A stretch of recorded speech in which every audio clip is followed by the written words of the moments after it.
সব ডিভোর্সি মেয়েরা তো এক হয় না, ভিডিওটা দেখলেই বুঝতে পারবে। ডিভোর্সি মেয়েরা ভালো না, ডিভোর্সি মেয়েরা অনেক খারাপ। তারা সংসার করতে আসে না, সংসার ভাঙতে আসে।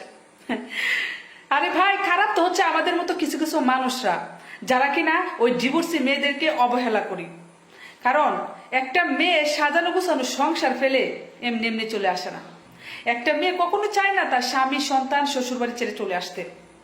সেই মেয়েটা কেন ডিভোর্স দিয়েছে, তার ভিতরে কতটা যন্ত্রণা আছে, সেটা আমরা কেউই জানার চেষ্টা করি না।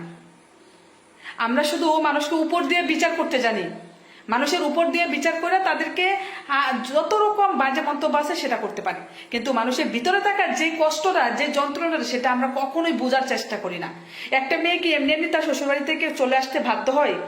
একটা মেয়ে কি এমনি এমনি তার স্বামী সন্তান রেখে তার স্বামীকে ডিভোর্স দিয়ে চলে আসতে বাধ্য হয়? আপনারা আমার কথাটা বোঝার চেষ্টা করবেন। হয়তো অনেকে ভাবতে পারেন যে আপু তুমি কি ডিভোর্সি? না, আমি ডিভোর্সি না, আমার সুন্দর একটি সাজানো গোছানো আলহামদুলিল্লাহ